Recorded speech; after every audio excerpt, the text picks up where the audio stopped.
오늘 13장 말씀 함께 읽습니다. 이 13장에서는 특별히 무교절에 대한 교훈의 말씀, 이것이 전반부의 긴 내용들을 전달해 주고 있고요.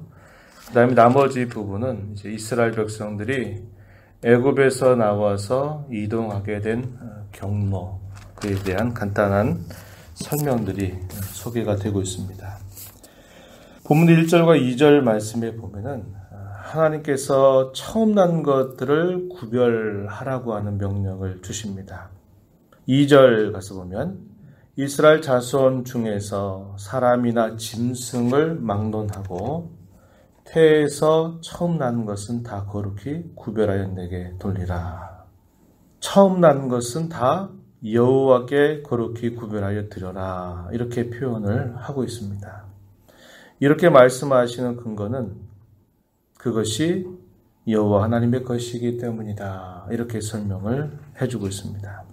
잘 아시는 바와 같이 이스라엘 백성들이 애굽에서 나오게 된 결정적인 사건은 장자를 치신 사건이었습니다. 애굽에 처음 난 것, 사람이든지 짐승이든지 처음 난 것들은 다 죽이겠다라고 하는 그 말씀과 함께 실제로 그렇게 행하시게 되면서 마침내 바로가 이스라엘 백성들을 내보내게 되죠. 그래서 애굽 나라에는 심판이 임하는 동시에 하나님의 백성들에게는 해방의 날, 구원의 날이 임하게 된 것입니다. 그래서 그들이 마침내 하나님의 말씀대로 애굽에서 나오게 돼서 약속의 땅을 향해서 진군할 수 있도록 된 것입니다. 그때에 이스라엘 백성들에게 이러한 심판을 면하게 하는 유일한 길이 있었죠. 그것이 염소나 양, 1년 된 양이나 염소, 흠이 없는 수컷을 가지고 그것을 잡아서 피를 문 인방에 그리고 설주에 그것을 바르게 되는 조건이 있었습니다. 그걸 통해서 죽음의 사자가 넘어가면서 이스라엘 백성들에게는 사람이든지 가축이든지 처음 난 것들도 다 죽음을 면하고 살게 된 것이죠. 거기에 대속의 개념이 있다는 겁니다. 그들이 그냥 살게 된 게 아니라 그렇게 살게 된 데에는 어린 양의 피 혹은 염소의 피로 그 희생이 있었기 때문에 그들이 살게 된 거다 한 거죠. 그래서 하나님께서는 그러한 구원 사건을 근거해서 처음 난 것들, 초태생은 다 구별해서 내게로 돌려라. 이런 말씀을 하게 됩니다. 대속을 통해서 그들이 사람도 짐승도 살게 되었다는 거죠. 그래서 이 처음 것은 다 여호와로 돌리는데 그 돌리는 게 뭐냐? 대속하는 것을 가르쳐 주는 겁니다. 그래서 처음 난 것에 대해서는 반드시 여호와께 돌리는데 그 여호와께 돌리는 방법이 대속이라고 하는 과정을 통해서 여호와께 돌릴 것을 말씀하시는 겁니다. 3절로부터 16절에 보게 되면 무교절을 지키라고 하는 말씀을 주시는데요. 이 7일 동안에 지키는 이 절기는 그들의 구원과 직접적으로 연결된 그런 명절입니다. 그래서 이것을 지키는데 언제부터 이 무교절을 지키게 하시느냐? 5절에 보면 내 조상들에게 맹세하신 바 젖과 꿀이 흐르는 땅에 이르게 하시거든 그때부터 너희는 매 해마다 무교절을 지키도록 해라. 이렇게 말씀을 하십니다. 명령인데 그 명령 속에는 하나님이 어떻게 해주시겠다고 하는 약속이 동반되고 있는 명령입니다. 하나님께서 약속하신 대로 내가 너희를 가나안 땅, 젖과 꿀이 흐르는 땅으로 내가 너희를 인도하여 드릴 것이다.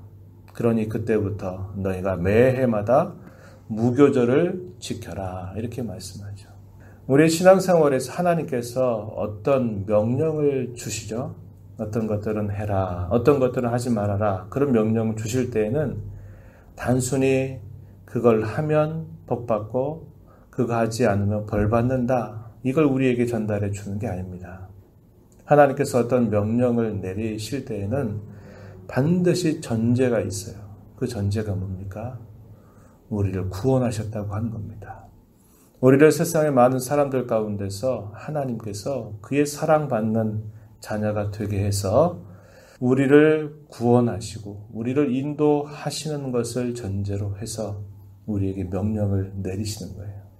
그래서 우리가 그러한 말씀을 우리가 듣거나 늘 생각할 때에는 먼저 생각해야 될 것이 왜 하나님께서 어떤 전제로 왜 이러한 말씀을 우리에게 하셔서 이것을 하라고 힘쓰라고 말씀하시고 이것은 왜 하지 말라고 그렇게 말씀하시는가 하는 것을 먼저 생각해야 합니다.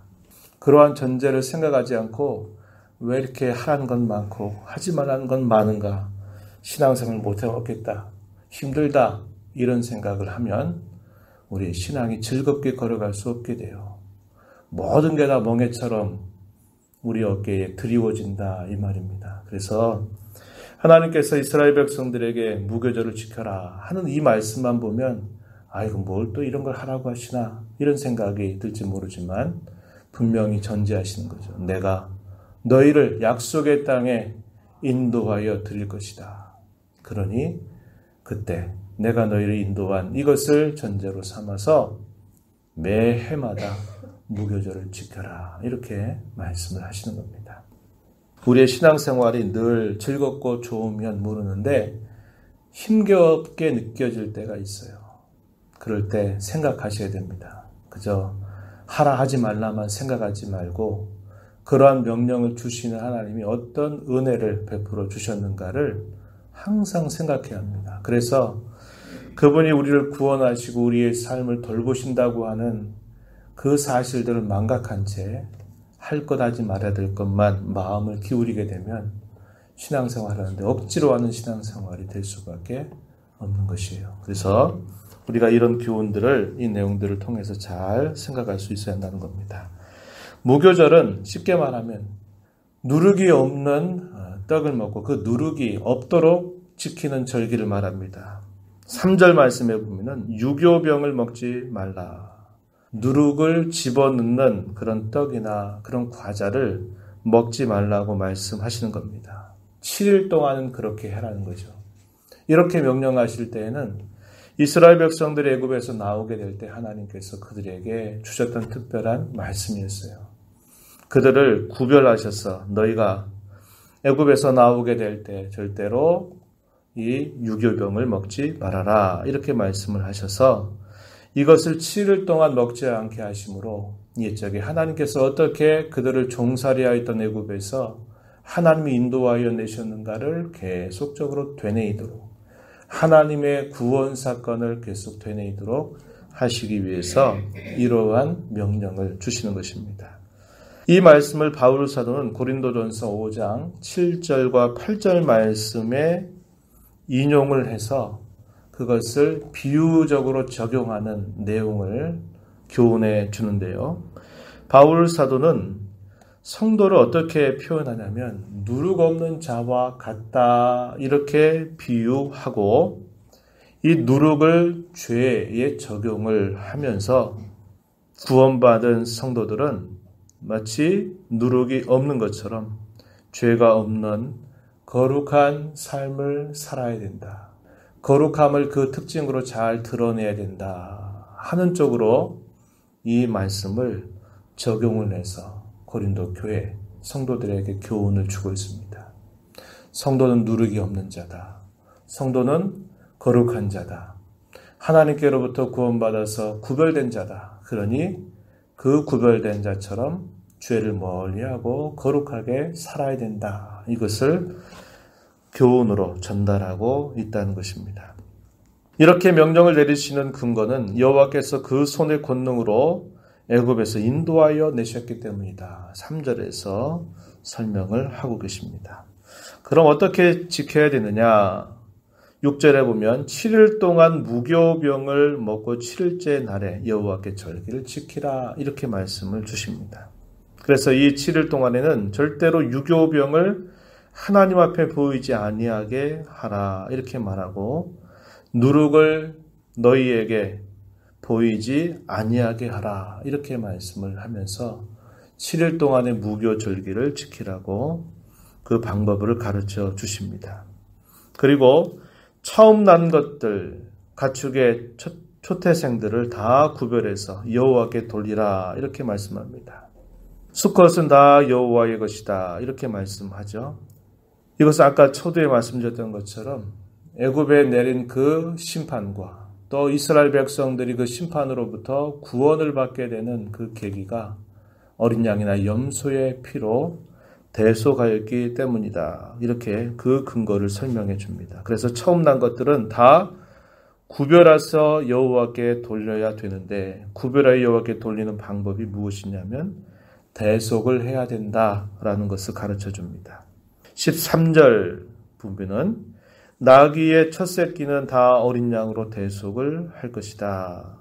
만약에 그렇게 하지 아니하려면 그 목을 꺾을 것이다. 이렇게 말씀했습니다. 그리고 13절 이어지는 말씀 계속 보면 내 아들 중 처음 난 모든 자는 다 대속할 것이다. 그래서 제사를 드리도록 하나님께서 나중에 가면은 규례를 주고 계시는 겁니다. 그래서 첫째 것은 다 여호와께 구별해서 돌려라. 이렇게 말씀을 해주시게 돼요. 이런 절기를 지키게 될 때 그들의 자녀들이 물을 것이라는 겁니다. 이게 무슨 뜻으로 이것을 지키느냐라고 물을 때 이렇게 설명해 줘라. 그래서 14절부터 16절까지 이 내용을 설명합니다.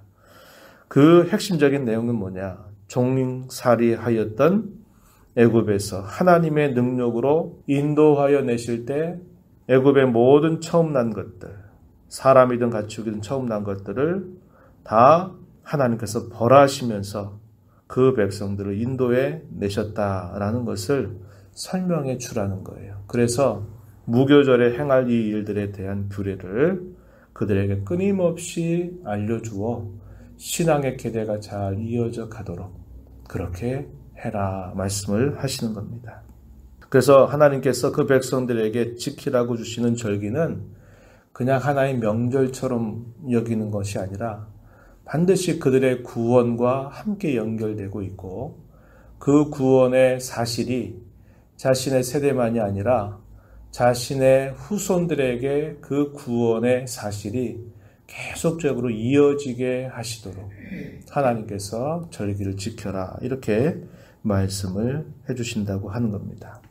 17절부터 22절의 내용은 애굽에서 나온 이스라엘 백성들 라함셋이라고 하는 곳에서 그들이 고된 노역을 하다가 하나님의 전적인 은혜로 그들이 해방이 돼서 나오게 되어 가장 먼저 도착한 곳이 숫곳이라고 하는 곳이었습니다. 그리고 그 숫곳을 떠나서 에담이라고 하는 곳에 이제 옮겨가게 되는 경로를 말씀해 주고 있습니다. 그런 경로를 이끌어 가시는데 하나님께서는 전쟁을 하지 않은 백성이기 때문에 직접적으로 빠른 길을 택하시는 게 아니라 약간 우회하는 길로 그 백성들의 길을 인도해 가신다고 가르쳐 줍니다. 그리고 하나님이 그 걸음을 인도하시는데 낮에는 구름 기둥으로 밤에는 불 기둥으로 그 백성들이 가야 할 걸음을 차곡차곡 인도해 가시는 것을 우리가 보게 됩니다. 이러한 말씀을 우리가 보면서 하나님의 구원 사건, 구원받은 하나님의 백성들을 하나님께서 목적하신 대로 인도해 가시는 하나님의 손길을 우리는 볼 수 있다는 겁니다. 무교 절기를 제정해 주시면서 지키라고 말씀할 때에도 그냥 지키라고 하는 게 아니라 내가 너희를 인도해서 약속의 땅에 도착해서 정착 생활을 하게 될 때 지켜라. 그러면서 하나님은 그 백성들을 애굽에서 건져내실 뿐만 아니라 그들을 약속하신 그곳으로 인도해 가시는 것을 하나님께서 보여주고 계시는 겁니다. 우리는 이렇게 하나님의 구원하시는 손길, 또 우리의 삶을 인도하시는 하나님의 손길 안에 살고 있다는 것을 언제나 기억해야 하겠고 인도하시는 주의 말씀에 언제나 순종하는 삶을 살아가면서 믿음으로 살아가야 한다는 겁니다. 옛적에는 이스라엘 백성들을 인도하실 때 보이는 표로 하셨죠. 낮에는 구름 기둥이 그들의 앞서 행하시면서 밤에는 불 기둥이 그들을 앞서가시면서 갈 길을 인도하셨어요. 오늘날에 어떻게 하나님 인도하십니까? 말씀을 통해서 우리를 인도하신다고 하는 겁니다. 그 인도를 잘 따라가는 것, 하나님 말씀을 잘 듣고 그 말씀의 의도를 살피며 잘 순종하는 걸음이 우리를 인도해 가신 하나님의 방법임을 기억하고 이 하루 또 이 한 주간 흩어진 교회로 살아가는 저와 여러분, 우리의 앞서 행하시는 주의 말씀을 잘 듣고 믿음으로 순종하며 살아가는 복된 삶이 되기를 축복합니다. 하나님 아버지 감사합니다. 이 새벽 시간에도 저희들을 불러주셔서 오늘도 주께로 또 은혜를 받아 하나님의 말씀을 듣고 또 이 하루 이 한 주간을 살아가게 됩니다.